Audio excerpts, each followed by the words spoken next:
그렇습니다. 요한계시록에 나온 이 제7 재앙 시리즈, 7 인해 재앙, 7 나팔 재앙, 7 대접 재앙은 이 현재 역사 속에서 일어난, 또 미래에 일어날 역사적인 사건에 대한 시간표가 아닙니다.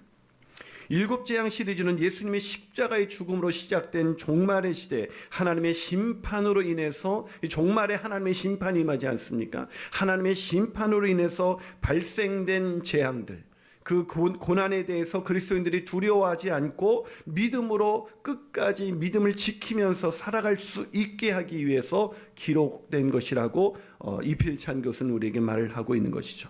오늘 본문에 우리가 이제 7 인해 재앙 중에 4가지 인해 재앙도 마찬가지인 것입니다. 그리고 우리는 오늘 본문을 통해서 하나님의 심판으로 인해서 발생되는 재앙, 즉 고난을 두려워하지 않고 오히려 고난을 당할 때 어떤 생각을 가져야 되는지, 즉 고난을 대하는 바른 생각을 갖게 되시기를 주님의 이름으로 축원합니다. 자, 그렇다면 그리스도인은 고난이 올 때 어떤 생각을 가져야 하는 것일까요? 첫 번째로 그리스도인이라고 고난이 비껴가지 않는다는 것을 깨달아야 합니다. 그리스도인이라고 해서 고난은 비껴가지 않습니다. R.C. 스플로이는 고난과 죽음을 말하다라는 책에서 고난과 죽음을 모두가 겪어야 하는 시간이라고 말하고 있습니다. 제가 여러분에게 확실히 말할 수 있는 것 하나가 있습니다. 저와 여러분은 반드시 고난을 겪게 될 것입니다. 또한 저와 여러분은 반드시 죽음을 맞이하게 될 것입니다. 이것은 반드시 인생을 살아가는 인간이라면 겪어야 할 것 중에 하나인 것입니다. 그것이 바로 고난과 죽음이죠. 자, 오늘 7인의 재앙을 비롯해 요한계시록의 재앙은 우리에게 그리스도인이라고 해서 고난이 비껴가지 않는다는 것을 우리에게 알려주고 있습니다. 자, 오늘 본문 1절을 같이 읽어보도록 하겠습니다. 자, 1절입니다. 있습니다. 시작. 내가 범에 어린 양이 7인 중에 하나를 떼시는데 그때 내가 들으니 내 생물 중에 하나가 우레소리같이 말하되 오라 하기로. 자, 드디어 어린 양이 7인의 하나를 떼기 시작했습니다. 자, 일찍이 죽임당한 어린 양 예수 그리스도께서 십자가에서 죽으심으로 드디어 봉인된 두루마리를 뗄 수 있게 된 것입니다. 그럴 때 봉인된 두루마리를 떼게 됐을 때 우리가 요한계시록 4장과 5장, 우리가 가정에 대한 설교를 하느라고 좀 잊으셨을 텐데, 자, 요한계시록 4장과 5장에서 어떤 일이 일어났습니까? 막 찬양하고 난리가 났습니다. 그러면 경배와 찬양이 일어났으면 그 다음에 우리는 이제 어린 양이 봉인된 두루마리를 떼었으니까 어떤 일이 일어나야 된다고 생각해요? 이제 새하늘과 새 땅이 펼쳐져야 한다고 생각을 하는 것이죠.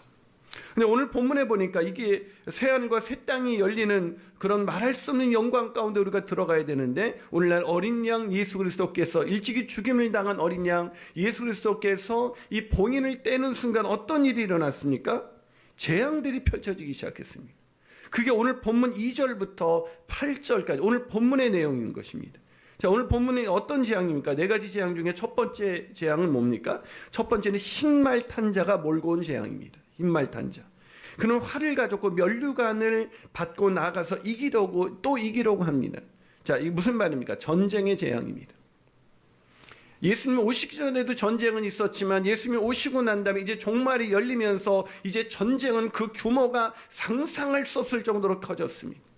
그리고 그 전쟁으로 인해서 죽어가는 사람들도 훨씬 더 많아졌습니다. 왜요? 이기고 또 이기려고 합니다. 여러분, 이것은 국가 간의 전쟁만을 의미하는 것이 아닙니다. 우리도 직장에서 이기고 또 이기려고 합니다. 그래서 직장은 정글 같은 곳에서 싸우는 곳이다 라고 누구는 말하잖아요. 가정에서도 부부가 서로 이기고 이기려고 합니다. 심지어 자식과 부모 관계 속에서도 전쟁이 일어나고 있습니다. 전쟁이 없는 곳이 없어요.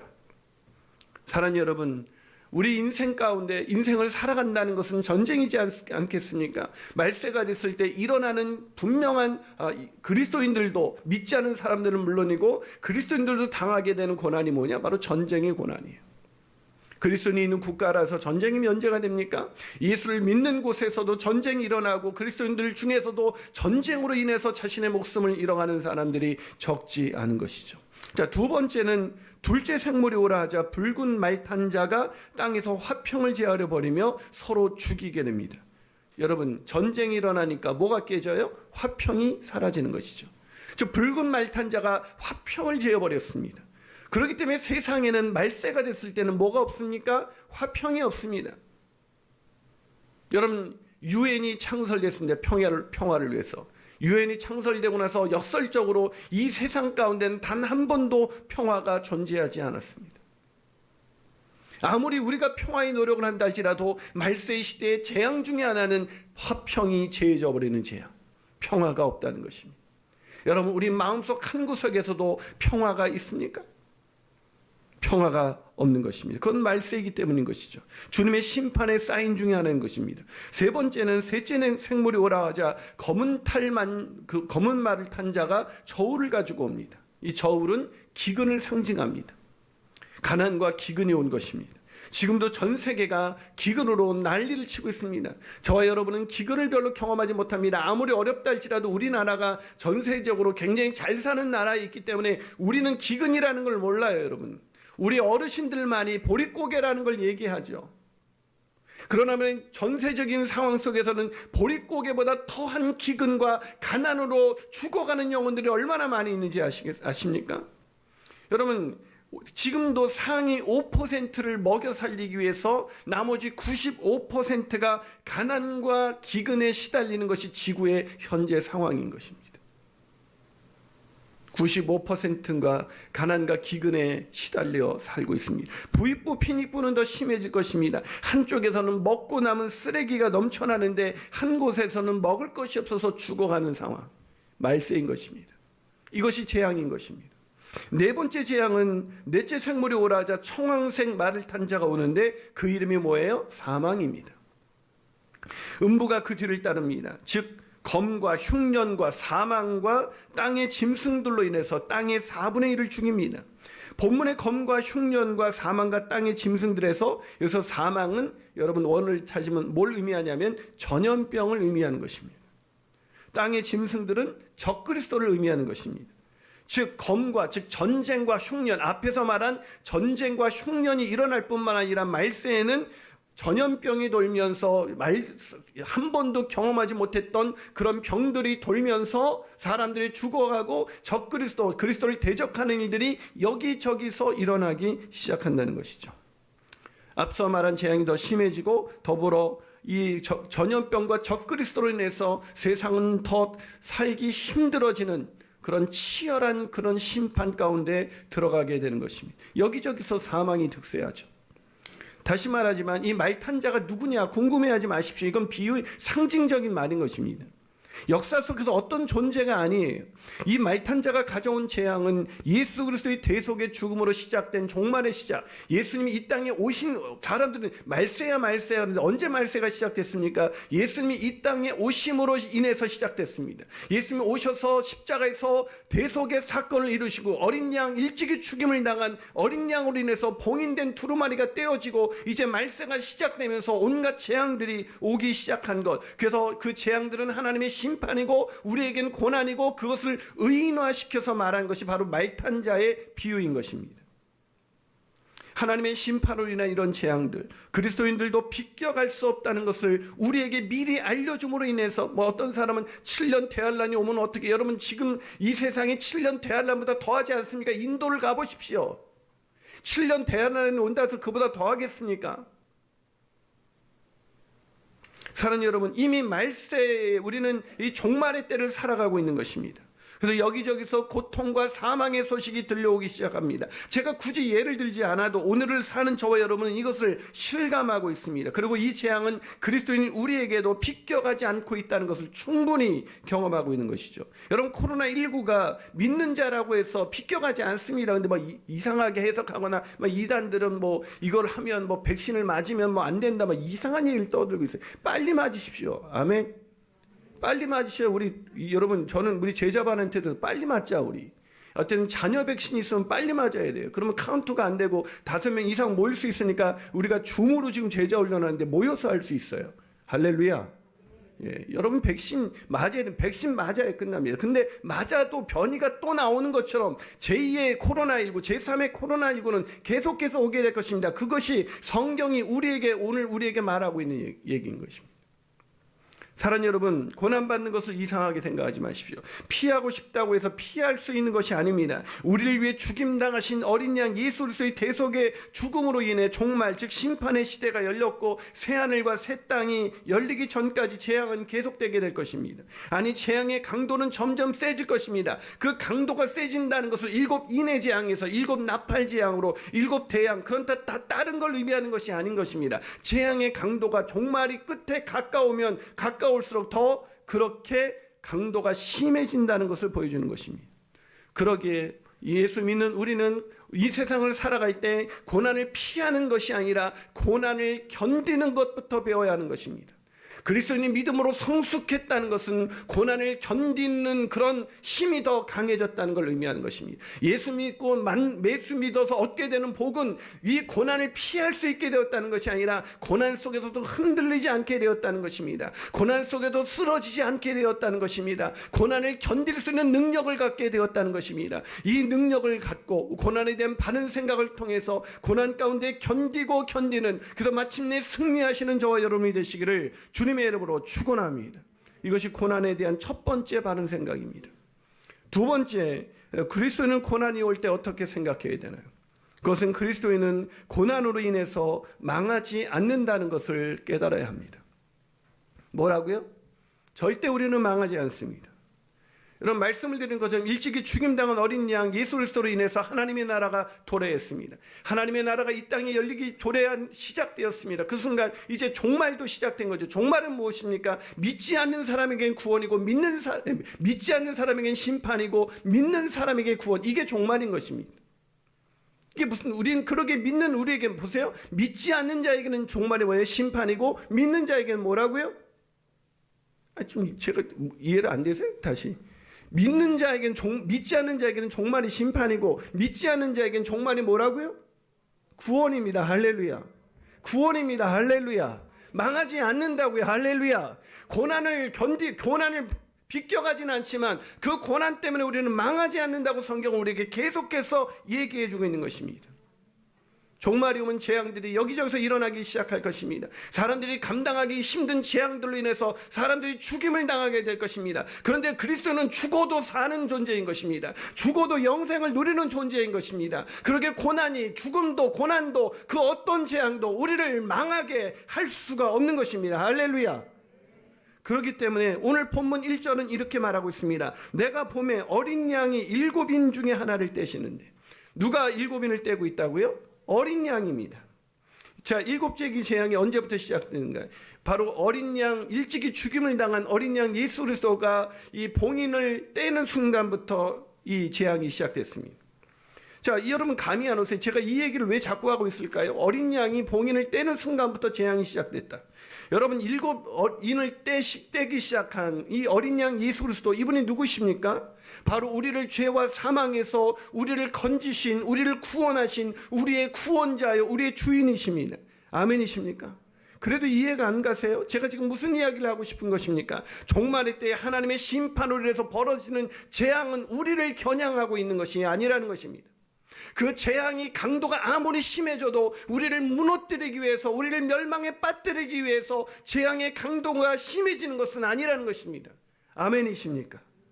여러분, 잘못된 수혈로 인해서 AIDS에 걸려서 죽어가는 아이에게 아버지가 비통한 마음으로 말했습니다. 얘야, 내가 더 이상 너에게 해줄 것이 없구나. 그러자 AIDS로 잘못된 수혈로 억울하게 죽어가는 그 어린아들이 아버지에게 이렇게 말했다고 합니다. 아빠, 그렇지 않아요. 예수 믿는 자는 죽어도 산다고 하셨잖아요. 정작 아버지는 그 죽음이 끝이라고 생각한 것입니다. 그러나 복음을 받아들인 그 아들은 죽음이 끝이 아니라는 것을 알고 있었던 것입니다. 사랑하는 여러분, 죽음은 끝이 아닌 것입니다. 그리스도인은 재앙으로 인해서 죽음을 당한다 할지라도 다시 살아나게 될 줄로 믿습니다. 이 부활의 소망, 영생의 소망, 이것이 우리가 궁극적으로 망할래야 망할 수 없는 존재라는 것을 우리에게 알려주고 있는 것입니다. 그렇습니다. 그리스도인들은 멸망하지 않습니다. 7인의 재앙이든 7 나팔의 재앙이든 7 대접의 재앙이든 별로 그것이 중요한 것이 아닙니다. 뭐 7년 대환란이 와도 상관없습니다. 통과하냐 안 하냐가 중요한 것이 아닙니다. 통과해도 우리는 견딥니다. 통과해도 우리는 승리하는 것입니다. 통과해도 우리는 망하지 않습니다. 할렐루야. 그렇습니다. 그렇다면 요한계시록에 나타난 이 재앙들은 누구를 심판하기 위한 것입니까? 자, 이 누구를 위한 재앙인지 요한계시록 21장 8절은 이렇게 기록하고 있습니다.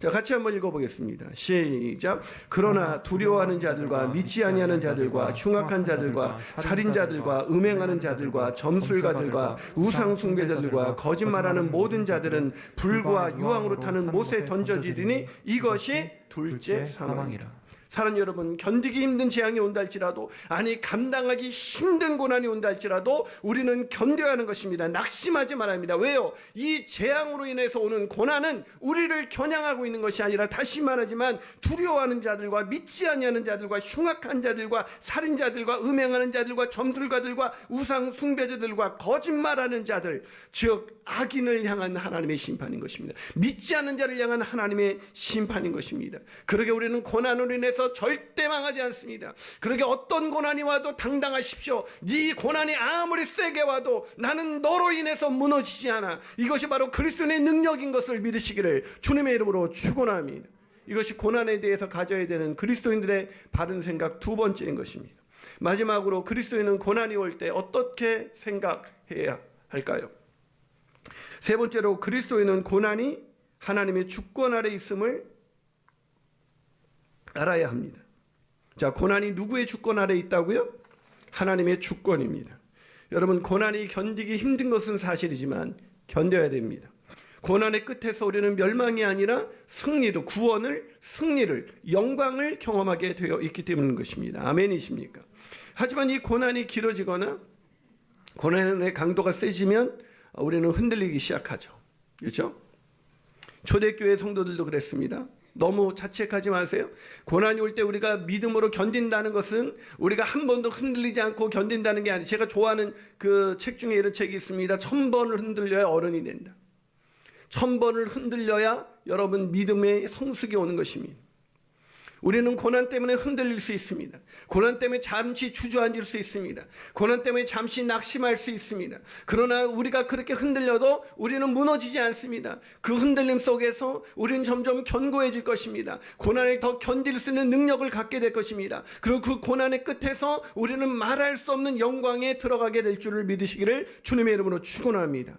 사랑하는 여러분, 오늘 본문에 있는 초대교인들도 어떤 고난을 당했습니까? 여러분, 도미티안 황제의 이 배경을 잃어버리면 안 되는 것입니다. 요한계시록이 누구에게 쓰여졌습니까? 도미티안 황제의 그 말할 수 없는 핍박으로 인해서 재산을 몰수당하고 이 생명을 사람들이 끌려가서 매질을 당하고 감옥에 갇히고 투옥되고 또 그냥 사자의 밥으로, 사자의 원형 연기장에서 사자의 밥이 되기도 하고 기둥에 묵혀서 이 불로 화형을 당하는 그런 사람들에게 쓰여진 것이 바로 요한계시록인 것입니다. 여러분, 그들도 얼마나 두려웠을까요? 여러분, 처음에 재산이 조금 뺏길 때, 직업을 잃어버렸을 때는 그것도 우리는 쉽지가 않은데 이 사람들은 견뎠을지도 모르겠습니다. 그러나 그 다음에 재산을 모두를 몰수당했을 때는 점점 힘들어졌을 거예요. 근데 재산을 몰수당한 것으로 끝나지 않고 자기의 생명마저도 그렇게 내놓는 그런 상황이 되었을 때 이들이 얼마나 두렵고 떨리는 마음으로 낙심했을까요? 그런데 그들은 낙심하지 않았습니다. 결론적으로 그들은 쓰러지지 않았습니다. 그들은 믿음을 지켰습니다. 왜요? 요한계시록이 있었기 때문인 것입니다. 하나님께서 이 재앙이 너희들을 향한 것이 아니라는 것, 너희들은 재앙의 끝에서 반드시 승리하게 될 것이고 말할 수 없는 영광이 너희들에게 올 것이라고 요한계시록을 통해서 하나님이 그들에게 알려주셨기 때문인 것입니다. 사랑하는 여러분, 우리 인생에 고난이 올 때, 고난이 강도가 점점 세질 때, 고난이 점점 길어질 때 우리는 무슨 생각을 해야 됩니까? 야, 역시 안 되나 봐, 이제 끝장났나 봐. 그건 사단이 주는 생각인 것입니다. 고난의 강도가 세지고 아무리 기도해도 응답이 없는 것 같을 때, 하나님이 일하시지 않는 것 같을 때 우리는 어떻게 생각해야 되는가? 요한이 고난과 시련이 혹독해질수록 그가 반드시 붙잡아야 할 건 뭐였습니까? 이 모든 고난이 이 어린 양 예수 그리스도께서 주관하고 계신다. 나를 사랑하사 나를 위하여 자기 몸을 아낌없이 내어주신 어린 양 예수 그리스도, 그분께서 주관하고 계신다. 그분이 나를 위해서 생명을 내어주신 이가 주관, 그 주권 아래, 그 주권 아래 진행되는 고난이라면 우리가 그거로 인해서 끝장이 나겠습니까? 그래서 요한계시록에 그렇게 고난에 흔들리고 있는 성도들에게 이 요한은 본문 1절을 통해서 이렇게 얘기해 주고 있는 것입니다. 자, 본문 1절을 다시 한번 읽어보도록 하겠습니다. 자, 읽습니다. 시작. 내가 봄에 어린 양의 7인의 중에 하나를 떼시는데, 뭐라고요? 내가 봄에 어린 양의 7인의 중에 하나를 떼시는데. 누가 떼신다고요? 다시 말하자면 어린 양 우리 주 예수 그리스도이십니다. 우리 주 예수 그리스도가 떼신다는 것은 무슨 말입니까? 우리에게 당한 재앙과 고난이 그분의 주권 아래 있다는 것입니다. 이 말을 오해하지 마십시오. 하나님이 우리에게 재앙과 고난을 주신다는 뜻이 아니에요. 재앙과 고난은 우리의 죄성과 사단의 장난으로 인해서 고난과 재앙이 오는 것입니다. 그러나 그것이 하나님의 주권 아래 있습니다. 여러분, 가룟 유다가 사단의 꾀임을 받아서 예수님을 팔았지만 하나님의 주권 아래 있었기 때문에 인류를 구원하고자 하는 하나님의 뜻은 조금 더 흔들림 없이 진행된 것입니다. 하나님의 주권 아래 있다는 것은 우리가 고난을 피해간다는 뜻이 아닌 것입니다. 우리가 고난을 당하고 우리가 실수하고 넘어지고 무너진다 할지라도 그 모든 것이 합력하여 선을 이룬다는 것입니다. 모든 것이 합력하여 우리가 장차 영광으로 바꾸어 주신다는 것입니다. 아멘이십니까? 아멘이십니까? 사랑하는 여러분, 믿어지지 않는다면 요한계시록 4장과 5장을 묵상해 보십시오. 제가 두 구절만 읽어보겠습니다. 요한계시록 4장 4절과 5장 11절 14절. 자, 여러분 한번 같이 읽어볼까요? 읽습니다. 시작. 또 보좌에 돌려 24 보좌들이 있고 그 보좌들 위에 24 장로들이 흰 옷을 입고 머리에 금관을 쓰고 앉았더라. 뭐라고요? 머리에 금관을 쓰고 앉았더라. 할렐루야. 이게 우리의 결말인 것입니다. 아멘. 흰 옷을 입었다는 건 승리의 옷을 입었다는 거예요. 승리의 옷을 입고 금관을 썼더라. 승리하여 영광 가운데 있다는 걸 의미하는 것입니다. 자, 요한계시록 5장 11절 14절 우리가 예전에 봤던 구절 한번 읽습니다. 시작. 내가 또 보고 들으매 보좌와 생물들과 장로들을 둘러선 많은 천사의 음성이 있으니 그 수가 만만이요 천천이라. 큰 음성으로 이르되 죽임을 당하신 어린 양은 능력과 부와 지혜와 힘과 존귀와 영광과 찬송을 받으시기에 합당하도다 하더라. 또 내가 또 들으니 하늘 위에와 땅 위에와 땅 아래와 바다 위에와 또 그 가운데 모든 피조물이 이르되 보좌에 앉으시니와 어린 양에게 찬송과 존귀와 영광과 권능을 세세토록 돌릴지어다 하니 내 생물이 이르되 아멘하고 장로들은 엎드려 경배하더라. 할렐루야. 할렐루야. 그렇습니다. 우리를 위하여 일찍이 죽임당한 어린 양 예수 그리스도의 대속의 죽음으로 말미암아 이미 이런 요한계시록 4장과 5장에 있는 그 영광이 이미 우리에게 주어졌다. 이미 승리는 우리에게 주어졌다라고 이 요한은 그 당시 핍박받는 성도들에게 전해준 것입니다. 그러게 고난이 길어지고 고난이 강해질 때 우리는 그것이 멸망의 길이 아니라 영광의 길이 눈앞에 왔다는 것을 기억해야 하는 것입니다. 영광의 길이 눈앞에 온 것입니다. 그 길이, 고난의 길이 영광의 길이 되게 하기 위해서 이 모든 이 심판 가운데 주관하고 계시는 우리 주 예수 그리스도께서 그것을 주관하고 계신 것입니다. 그러게 인생의 고난이 당할 때 우리는 기억해야 됩니다. 이 재앙이 나를 무너뜨리는 사단의 장난이 아니라 그 위에 주권자이신 우리 주 예수 그리스도로 인하여 우리가 이 고난의 때를 견디고 있다는 것입니다. 그러게 우리는 마침내 끝까지 견뎌야 되고 마침내 승리해야 되고 마침내 영광 가운데 들어가야 될 줄로 믿습니다. 그 믿음 안에서 살아가시는 저와 여러분이 되시기를 주님의 이름으로 축원합니다. 아멘. 지하 감방에 갇힌 두 남자가 있었습니다. 두 사람 모두 체포되기 전에 한 가지 소식을 전해받았습니다. 한 사람은 아내와 아이가 숨졌다는 통보였고 또 한 사람은 아내와 자식이 살아서 자신을 기다린다는 소식이었습니다. 감옥에 갇힌 지 2년 만에 첫 번째 남성은 몰라보게 수척이 되어서 나날이 기력을 잃고 가다가 결국 죽고 말았습니다.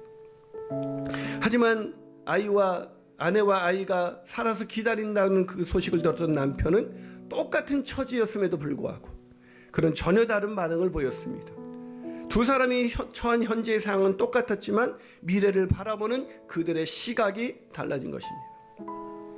한 남자는 아이와 아내가 이미 죽었기 때문에 소망이 끊어진 것이고 한 사람은 아내와 아이가 기다린다는 그 소망이 있었기 때문에 똑같은 고난을 당했지만 한 사람은 죽음을 맞이했고 한 사람은 계속해서 소망 가운데 그 시간을 견딜 수가 있었던 것입니다. 이게 팀 켈러의 고통의 답하다에 나온 책에 나온 이야기입니다. 사랑하는 여러분, 두 사람의 차이는 무엇일까요? 두 사람 모두 고통과 고난 가운데 있었지만 두 사람의 차이는 미래를 바라보는 시각의 차이였습니다. 소망의 차이였죠. 사랑하는 여러분, 팀 켈러는 계속해서 우리에게 이렇게 말합니다. 고난은 당하는 이들에게 소망을 풀어놓아야 한다는 요한의 판단은 정확했다. 우리 인생이 죽으면 썩어 사라질 뿐이라고 믿는가? 이 생의 삶이 행복의 전부라고 생각하는가? 언젠가 태양이 소멸되는 날 인류 문명은 완전히 사라지고 인간의 흔적 역시 깡그리 지워져 버리라고 여기는가? 그것도 미래를 그리는 한 가지 방법이다.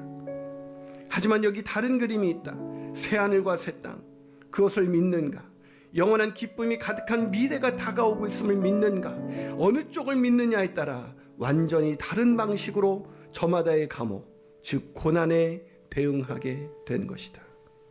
사랑하는 여러분, 우리에게 새하늘과 새 땅이 열리기 전에 우리가 당하는 이 심판은 우리를 구원하신 하나님께서 새하늘과 새 땅으로 우리를 들이시기 위해서 하여야 될 마지막 심판의 과정이라는 것을 우리가 알고 있다면, 이 재난을 우리는 피할 수는 없겠지만 이 재난의 칼끝이 우리를 향하고 있는 것이 아니라 우리는 이 재난의 끝에서 말할 수 없는 영광 가운데 들어갈 것을, 그 소망을, 새하늘과 새 땅이 열린다는 그 소망을 우리가 분명히 믿게 된다면 우리는 오늘의 고난 속에서도 넉넉히 기뻐하며 넉넉히 감사하며 넉넉히 평강을 누리며 오늘을 살아갈 수 있지 않을까요? 그런 고난, 그 고난 중에 누리는 평강과 기쁨을 누리게 되시기를 주님의 이름으로 축원합니다.